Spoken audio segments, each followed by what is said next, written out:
good morning. Are we all Morning. cool? Morning. Yeah, fine. You've all recovered from your watching the moon and the stars and the sun last night, were you? Yeah, I've decided that official certified eclipse viewing glasses are a far better piece of equipment than a homemade Blue Peter viewing box. You purchased a pair of these at £4.99 from Toymaster, had you, Chris? No, I borrowed them. I went to the pub to view it on a balcony. Chris, that is a poor excuse for telling your wife, I'm going to the pub. She was there as well. I'm going to view the moon. Yeah, yes, I'm sure. Very sociable. Very good. Yeah, there we are. But it did mean it was interesting looking at all the different bits of methods of viewing the moon. Did you have the colanders out there? We had the colanders out there. We had a pizza cooking dish with little holes in it. That worked quite well. That was on paper. You have to read it on paper, I presume. Yeah, and you had to have the paper about 10 foot away from the holes to get the best resolution and the focal point of the pinpoint. So we had that. We had loads of little cereal boxes with things in, and we had the official glasses, and the people with the official glasses were just sharing them around. So we all. And did anybody have what do you call them, welding glasses on or anything? I didn't see any welding helmets. I thought that would have been hot. That would have been safe. Still warm even at that time of night. Well, there we are. We had sextants and telescopes. What? Sextants. Oh, sorry. You worried about it? I might have got you a bit worried there, did I, Devon? I would certainly. Bishop, if you're still watching at this point, re-listen to what she said, please. astronav equipment. You can tell she's got a sailing background. Yeah, we heard all about this last week, didn't we? You know, staying in the vessel because if it's rough, it's easier and safer. Well, I had my two experts. So James, who's just got his degree in nerd and more nerd, as Emily calls it, his sister calls it. So physics with astrophysics.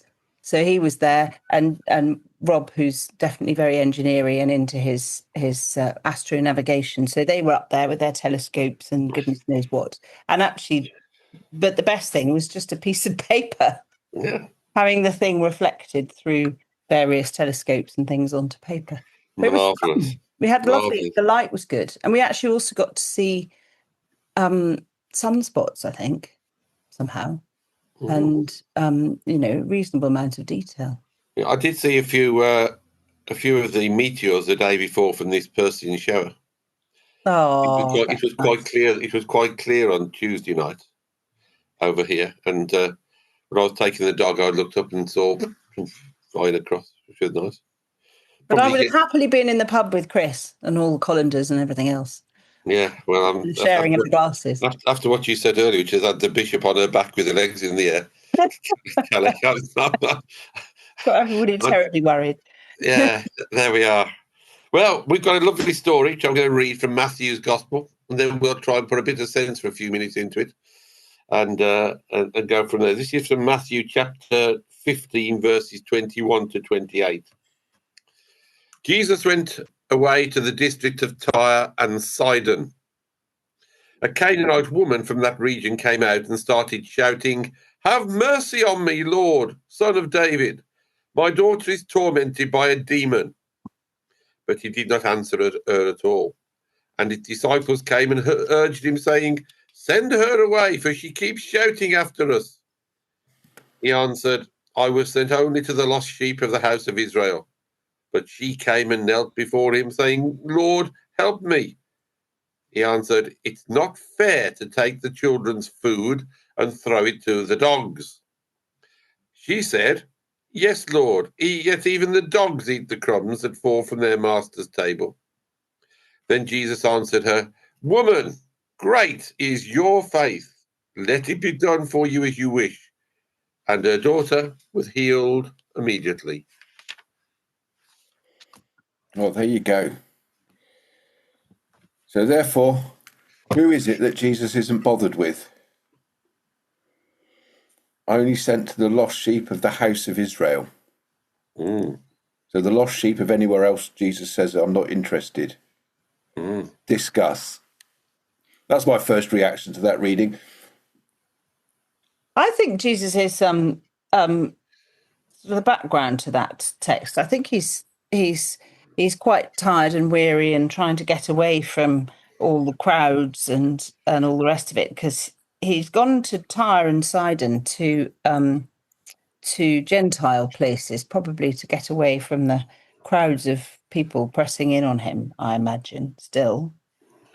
And yeah, it's very interesting how actually his ministry expands in this passage. It feels like quite a key passage, doesn't it? Yeah, the one thing I just have to correct my good friend Christopher about, and I don't like correcting Chris because we know he's such a wide expert on these things. It doesn't actually say anywhere that he wasn't interested in anybody else. It does say he didn't answer her at all. It does. Didn't say he's not interested, though. No. And what he did say is, I've been sent to look for the lost house tribe of Israel. So isn't that then a reasonable deduction? No, because Matthew, of course, is writing for the house of Israel and wouldn't want them to think that Jesus maybe was sent to other people as well, because he wanted them to feel very special. Could be an interpretation. I don't know. I'm not a theologian of that great standing, Chris. No, but I just think this is the sort of thing that starts to get interesting, isn't it? Because we've just proved, we still have this debate today of the Jewish people think they're the only ones selected by God as being the house of Israel, and we still have different divisions even within the Church of England about who Jesus has come for. Are you saved? Are you saved? Exactly. Yes, that's the word. Are you saved? But he doesn't exactly leap straight in. That's what's interesting, because first of all, she starts shouting, "Have mercy on me, Lord." He doesn't answer her. Then the disciples go to Jesus and go, "For goodness sake, send her away. She keeps shouting." Yes, right, quite right. And then he says, sort of calmly, "I was sent only to the lost sheep of the house of Israel." And then she sort of presses her point.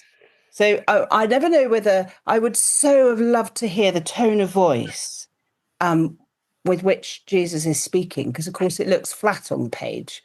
But I can't help thinking that there was some good feisty repartee from the woman, and actually Jesus is kind of encouraging her to speak up for herself a bit. Yeah.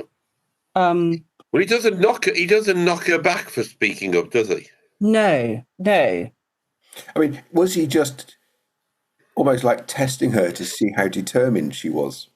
Because her determined in her faith, that ends with, "Woman, great is your faith." Exactly. So was this almost written as a bit of a test when he already knew the outcome? It's the dogs bit that's difficult, and they try and explain away that, when he says it's not fair to take children's food and throw it to the dogs, he's calling her a dog. But apparently, I don't know the Greek word. I haven't got the Greek Bible in front of me or whatever, but it's supposed to be a pet dog rather than a kind of, wild outcast dog. I was also told that was the initiation, or the part of the altar rail at the altar when we received communion. The altar rail was built to keep the dogs away from the crumbs on the holy table. Oh my gosh! Right. That people kneel against. How interesting! Really? I think that was one of my lecturers at Cudston who told me that illustrious place on the hill. Not that we don't give communion to dogs. Let me reassure everybody about that. But our theology of dogs is as many dogs as want to be in church are in church, and they're not running wild to eat communion wafers. But no, but you also had the nave, which was often a marketplace, so you'd have had sheep and all sorts of animals there. So it also would have made sense to have had a fence to keep them away from.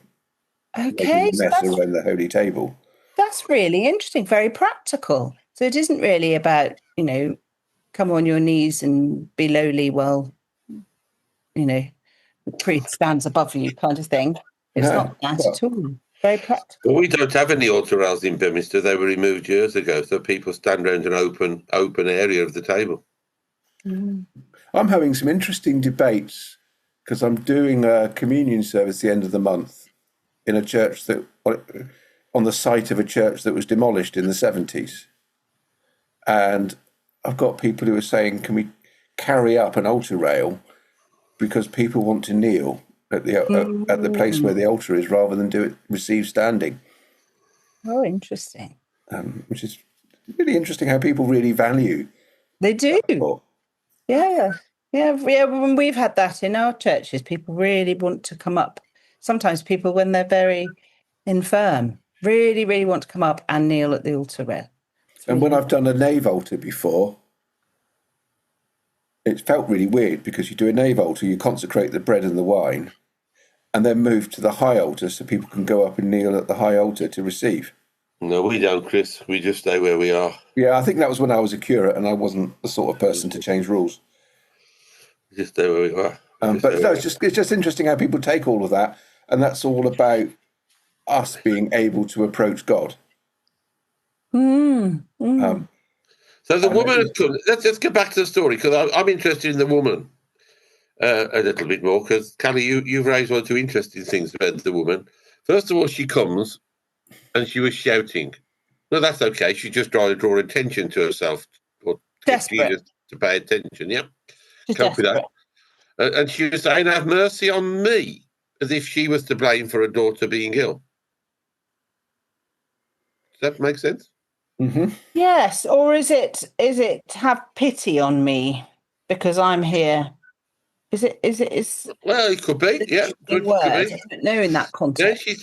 Then she says that her daughter is tormented by a demon. Well, of course, we know that. Well, no. Let me just correct. I have difficulty with this being an ex-psychiatric nurse because I know that or believe that demons don't work in that way, and it is an illness the same as breaking your leg is what we're talking about. It doesn't matter. In those days, they believed, and some people still in parts of the world believe that demons do this to people, and that's fine. So anyway, her daughter's not well for whatever reason, and he didn't answer her. The disciples were getting a bit naggy because they were fed up, because everywhere they go with Jesus and they want him for themselves, lots of people are following him. We just had the story of the boat and all the rest of it, and the stuff that goes on, and all they want is to get rid of her because she's shouting. Get rid of her. She's being a nuisance. Go on. Well, they did that last week, didn't they? Tell them to go home. No, you give them something to eat instead. Jesus' wonderful response. So there we are. Send her away. She keeps shouting. Now, is he talking to her? Yes. Or is he talking to the disciples? Good question. Said, hang on, I was sent only for the.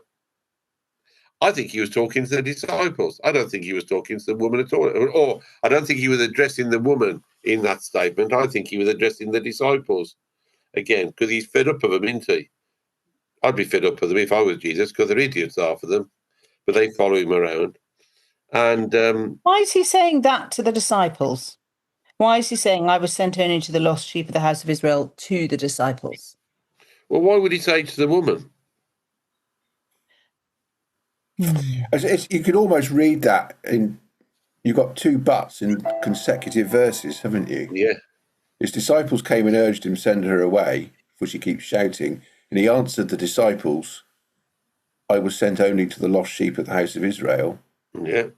But the woman came and knelt before him, saying, Lord, help me.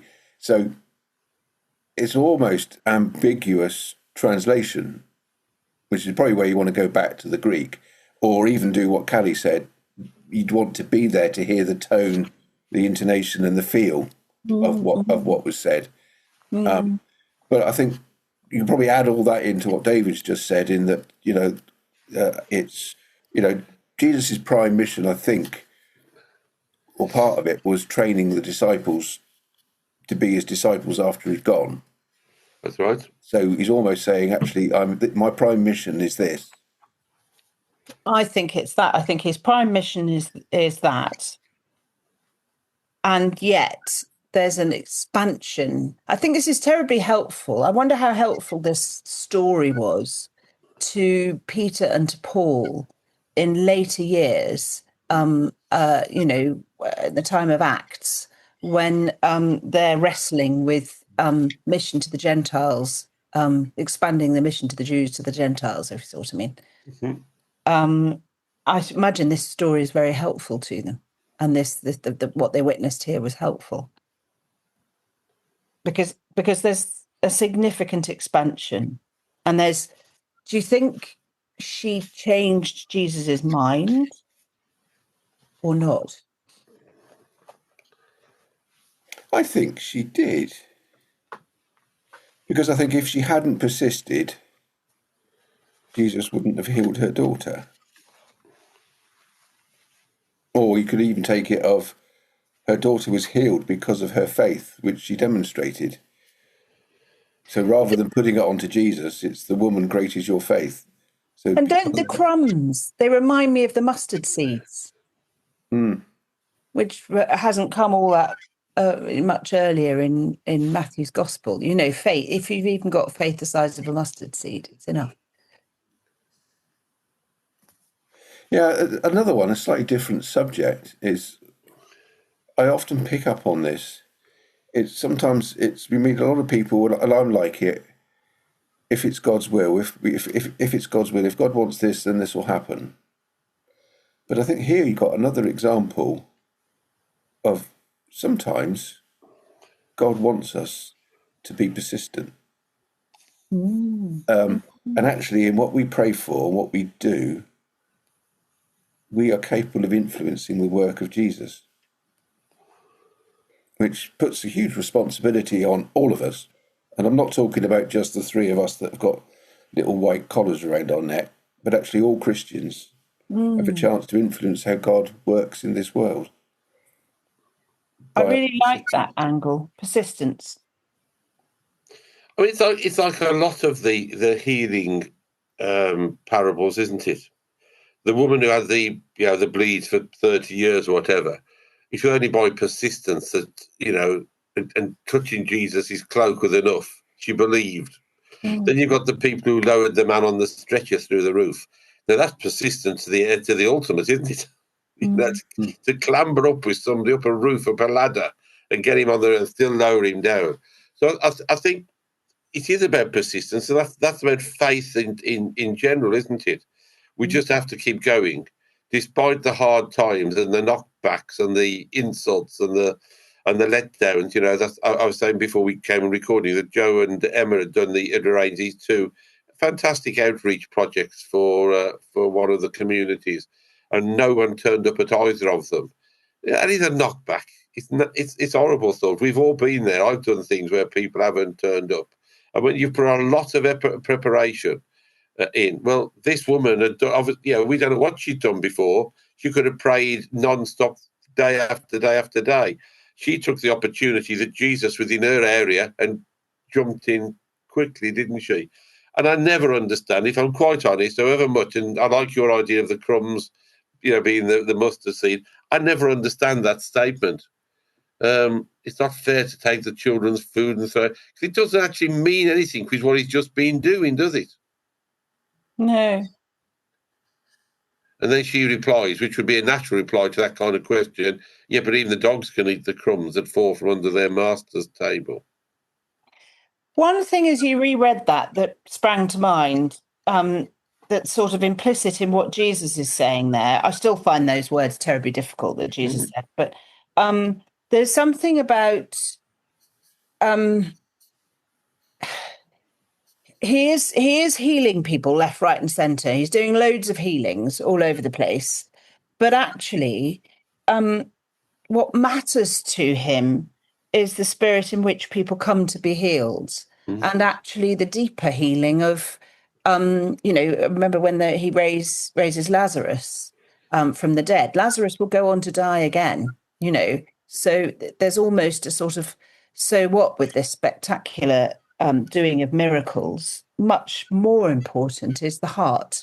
and the spirit with which the woman is approaching him. She's certainly insistent. She's also more than deeply respectful. She sees him as Lord and the Master. Well, I was just about to say that is the key to that statement, isn't she? She says, "I know you are the one, the Master, the Messiah, whatever, and you can do this." I think that's, for me, what I read into that statement from her. And Callie almost led me, Chris, into being able to use my favourite word about Lazarus, didn't she? Do you know what? That favourite word came to my mind 2 minutes ago. Go on then. You've got to now. Go on, reviv. Revivification, Chris. There you go.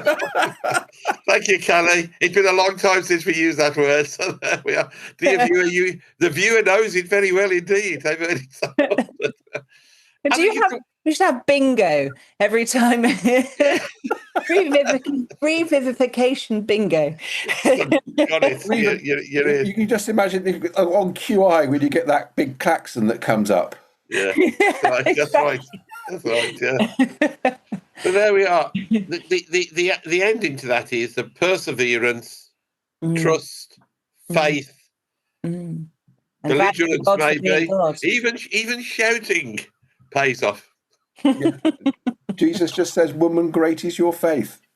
Well, don't we want some of that ourselves? And that is the clue to what was said. It's about faith, and faith is believing and trusting in something that we have no ultimate proof about, but we believe in our hearts to be right, as I say repeatedly. So there we are, my dear viewer, or our dear viewers. Faith. Yeah, faith in something precious. Faith in God who's precious. It is. I was going to say, have faith in God. The beautiful words that hymn, have faith in God, my heart. Believe and always trust. There we are. Well, there we are, Chris. I think we've done a good job of that today, almost. I hope so. I've got no idea. I still haven't got any idea what I'm going to say on Sunday. Well, you nailed it. Persistence. I think that was your there you go. Yeah. I'll probably do what I often do. I sometimes do. I go and watch Rev Chat on YouTube to see what was said to help my sermon on Sunday. Well, you're the one. Yeah, I'm the one viewer. And Now we've found out. There you are, Harry. We've found out who the viewer is. Watch it twice this week, Chris. You'll double.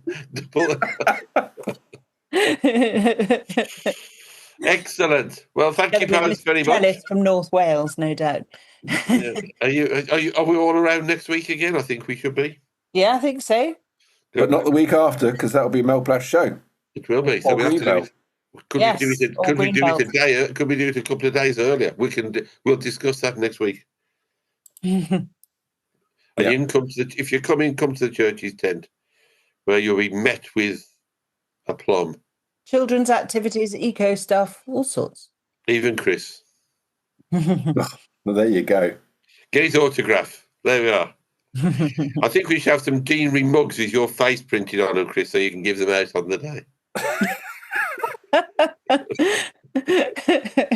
What, labelled Deanery mug? Harry, I never said that, Chris, myself. I never said it. She's really getting herself involved heavily today, isn't she? Particularly what she said at the beginning. I hope the bishop's recovered from